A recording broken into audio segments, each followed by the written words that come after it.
सिया दुल्हे पे हंसिया दुल्हे पे, सिया दुल्हे पे हंसिया दुल्हे पे, बिकाए गई रे जिया सिया दुल्हे पे, बिकाए गई रे जिया सिया दुल्हे पे, बिकाए गई रे जिया सिया दुल्हे पे, बिकाए गई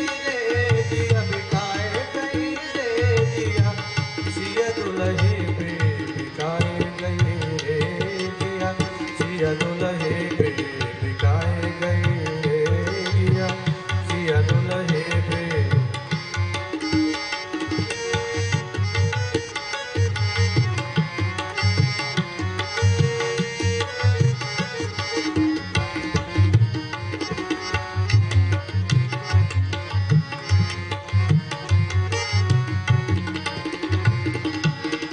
माथे मोर गौर के सर की, माथे मोर गौर के सर की, माथे मोर गौर के सर की, माथे मोर गौर के सर की, माथे मोर गौर के सर की, जुल्फन में धर छाए गई रे जिया सिया दुल्हे पे, बिकाए गई रे जिया सिया दुल्हे पे, बिकाए गई रे जिया सिया दुल्हे पे। मंद मंद मुस्कान माधुरी, मंद मंद मुस्कान माधुरी, हंसी है रन में, हंसी है रन में गिराए गए सिया दुल्हे पे, बिकाए गई रे जिया सिया दुल्हे पे, बिकाए गई रे जिया सिया दुल्हे पे। अंग अंग की छटा माधुरी, अंग अंग की अंग अंग की, अंग अंग की छटा माधुरी, अंग अंग की छटा माधुरी, पीत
कर्ता आसि त्वमेव केवलं कर्ता आसि त्वमेव केवलं भक्ता आसि त्वमेव सर्वं कलविदं ब्रह्मासि त्वं साक्षादात्मासि नित्यं मृतं वच्मि सत्यं वच्मि अवत्वं माम् अववक्तारम् अवश्रोतारम् अवदातारम् अवधातारम् अवानुजानमवशिष्यम् अवपश्चात्तात् अवपुरस्तात् अवचोत्तरात् अवदक्षिणात् अवचोर्ध्वात् अवाधरात् सर्वतो मां पाहि पाहि समन्तात् त्वं वाङ्मयस्त्वं चिन्मयः त्वमानन्दमयस्त्वं ब्रह्ममयः त्वं सच्चिदानन्दातुतीयोऽसि त्वं प्रत्यक्षं ब्रह्मासि त्वं ज्ञानमयो विज्ञानमयोऽसि सर्वं जगदिदं तत्तो जायते सर्वं जगदिदं तत्तिष्ठति सर्वं जगदिदं त्वयि लयमेष्यति सर्वं जगदिदं त्वयि वृद्ध्यति त्वं भूमिरापो नलो निलो नभः त्वं चत्वारि वाक्पदानि त्वं गुणत्रयातीतः त्वं कालत्रयातीतः त्वं देहत्रयातीतः त्वं मूलाधारे स्थितोऽसि नित्यं त्वं ब्रह्मा त्वं विष्णुस्त्वं रुद्रस्त्वं इन्द्रस्त्वं अग्निस्त्वं वायुस्त्वं सूर्यस्त्वं चन्द्रमास्त्वं ब्रह्मभूर्भुवस्वरो ॐ सहनावतु सहनौ भुनक्तु सह वीर्यं करवावहै तेजस्विनावधीतमस्तु मा विद्विषावहै ॐ शान्ति शान्ति शान्ति श्री गुरुभ्यो नमः हरि ओम। व्यासपीठ से आप सभी को हमारा जय सिया राम। अमृत वचन। वेद माने निर्गुण निराकार आत्मा, पुराण माने सगुण साकार भगवान, संत माने उसको अनुभव करने वाले साधक। निर्गुण निराकार बीज ही सगुण होकर वृक्ष बन जाता है, तब उसकी छाया, फल के रस और पुष्पों की सुगंध को अनुभव करने वाले साधक संत उसका बखान करते हैं। बस यही है प्रतिपादक। संत श्री मैथिली शरण जी।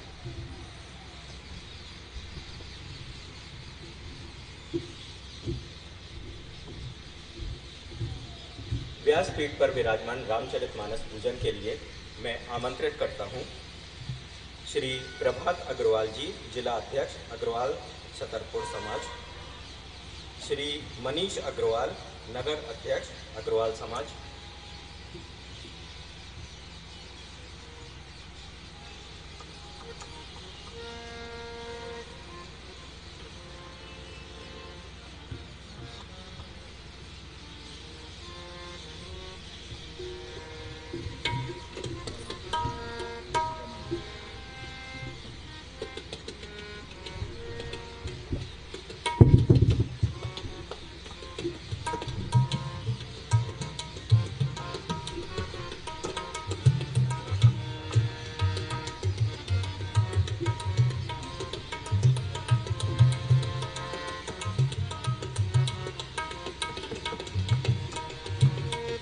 कथा रस वर्षा के लिए मैं महाराज श्री को आमंत्रित करता हूँ।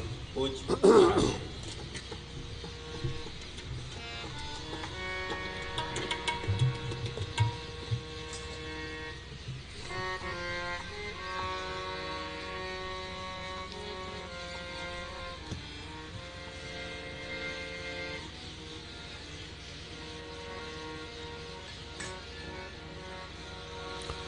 श्री राम श्री राम श्री राम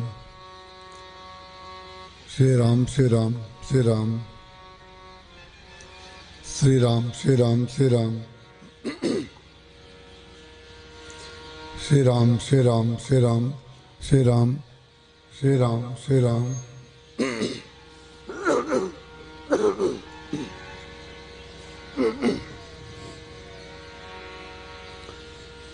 सीताराम सीताराम सीता राम सीताराम सीता राम सीताराम